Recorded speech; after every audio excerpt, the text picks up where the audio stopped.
길을 지나가다가 아줌마들의 영업에 따라가서 모델하우스를 구경하게 됐는데요. 학생인 아들이 살아도 좋고 투자를 해봐도 좋겠다는 생각에 분양권을 받고 싶어서 지역주택조합에 가입을 하게 됐습니다. 그런데 좀 더 알아보니 여러 가지 부실한 점이 많은 것 같아 실망을 했는데요. 조합에 가입한 지 7일 정도 됐는데 탈퇴와 함께 계약금도 반환받을 수 있을까요? 상담 부탁드려요. 이런 사연이 이메일을 통해 접수가 됐습니다. 저도 사실 우리 법률방송 걸어오다 보면은 강남역에서 이렇게 주시는 분들 많아요. 왔다 가라고 하시면서 이렇게 홍보하시는 분들 많은데 사연 보신 소감 어떠신가요? 그 지역주택조합과 관련해서는 최초에 가입 계약을 하셨다가 그 이후에 실제로 진행이 되지 않는 경우가 있거나 아니면 뭐 가입 후에 생각이 바뀌어서 이거 입회금 돌려달라라고 해서 지역주택조합과 소송이 벌어지는 경우가 생각보다 많은 편이거든요. 그래서 사연자분의 경우도 그런 케이스인 것 같아서 좀 안타깝습니다. 변호사님 실제로 뭐 모델하우스나 아니면 뭐 이제 홍보 브로셔에 나와 있는 것과 실제는 전혀 다른 경우, 전혀 다른 집인 경우 이런 경우 사실 종종 볼 수 있잖아요. 이렇게 실제와 많은 차이가 있는 모델하우스를 공개하거나 브로셔를 제작한 경우 뭐 위법성은 없는 걸까요? 일단은 모델하우스나 뭐 말씀하신 뭐 브로셔 같은 경우들은 일종의 광고와 유사하게 보는데요.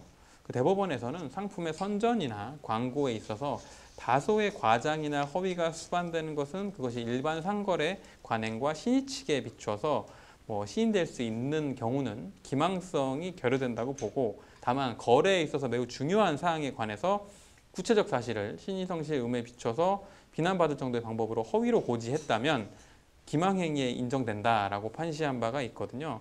그러니까 뭐 모델하우스에서 뭐 알렸던 평형과 크게 차이가 난다든지 그런 부분까지 인정된다면 그건 위법성까지 인정될 수 있을 걸로 보입니다. 그럼 변호사님 말씀처럼 어떤 광고의 내용이 계약 조건이나 이런 부분에서 얼마나 중요도를 차지하는지 얼마나 핵심적인지 내용에 따라서 기망행위에 해당할지가 좀 달라질 수 있을 것 같네요. 지금 주택조합에 가입하신 지 일주일밖에 되지 않은 상담자시거든요. 이 경우 바로 탈퇴하는 거는 가능한가요? 이게 분쟁이 많은 사례인데요. 지역주택조합 가입 계약의 경우는 가입계약서하고 약관을 반드시 확인하셔야 됩니다.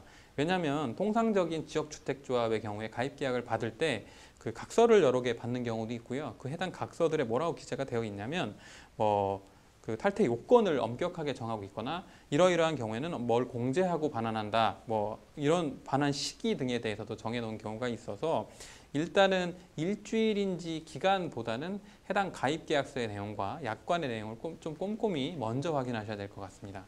그렇군요. 변호사님, 그러면 일단 계약금도 내셨어요. 계약금은 또 돌려받을 수 있을까요? 이게 정말 중요할 것 같은데. 그래서 이게 하급심 판례에서도 좀 엇갈리고 있는 부분이긴 하거든요. 그래서 지역주택조합의 경우에 탈퇴 시에도 통상의 지역주택조합 가입 약관을 보면 그 업무 대행비 등을 공제하도록 정하고 있는 경우가 많거든요. 그러니까 업무 대행비라는 게 그 모델하우스에 가게 되면서 만나게 된 홍보 요원들을 고용한 업무 대행 업체가 있고 지역주택조합이 직접 그런 홍보 활동을 하는 게 아니라 업무 대행사와 업무 대행 계약을 체결을 하고 분양 절차라든지 이런 걸 진행을 하는 거라 보니까 그 업무 대행비를 공제한 후에 그 계약금을 반환해 주도록 정한 경우들이 있거든요. 그래서 일부 판례들에서는 계약금 전액을 돌려받지 못하고 약관에 정해져 있는 업무 대행비를 공제한 후에 일부 금액만 돌려주도록 판시한 하급심 판례들도 있고 뭐 그 내용이 뭐 과도한 기망에 해당하거나 혹은 기타 취소 사유들이 인정된다고 봐서 전액을 인정한 판례도 있고요. 그래서 하급심 판례들에서 좀 엇갈리고 있기 때문에 구체적인 사실관계를 조금 더 봐야 될 것 같습니다. 그렇군요. 변호사님, 사실 지역주택조합 같은 경우에는요. 실제 건축까지 어려움 겪는 경우 굉장히 많잖아요.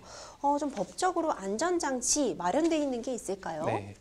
일단 지역주택조합 같은 경우는 토지 확보율, 토지 사용 동의율 등과 관련해서 사업 진행에 필요한 만큼의 권한을 확보하지 않은 채 조합원 모집에 나서는 경우가 있어서 이게 지금 사회적으로 물의를 일으키고 있는 거거든요. 도시 및 주거환경정비법에 따른 뭐 재건축, 재개발 조합 같은 경우는 그 해당 구역 내에 있는 토지 소유자만이 조합원이 될 수 있고 그래서 소유권을 확보한 상태에서 사업이 진행되는 반면에 그 주택법의 규율을 받는 지역주택조합 같은 경우는 주택법 규율 대상을 받고 또 토지의 사용권을 별도로 조합이 확보하도록 되어 있기 때문에 이런 면에서 조금 차이점이 있어서 위험성이 높고 최근에는 뭐 지역주택조합이 파산했다고 하는 기사까지 최근에 보도된 바 있어서 이 부분이 조금 법령이라든지 이런 부분 정비 필요성이 있어 보이기는 합니다. 그렇군요. 마지막으로 변호사님, 지역주택조합 가입할 네. 때 좀 주의사항 짚어주세요. 네, 방금 전에 설명드린 것처럼 도시 및 주거환경정비법에 따른 재건축 재개발 조합원은 해당 구역 내에 있는 토지 등 소유자만 해당하는 반면에 지역주택조합은 조합이 직접 토지의 사용 권한을 확보하고 조합원을 모집하는 방식으로 이루어지거든요. 다만 이제 조합원 가입 자격으로 무주택자일 것을 요구한다든지 그런 부분만 있을 거고요.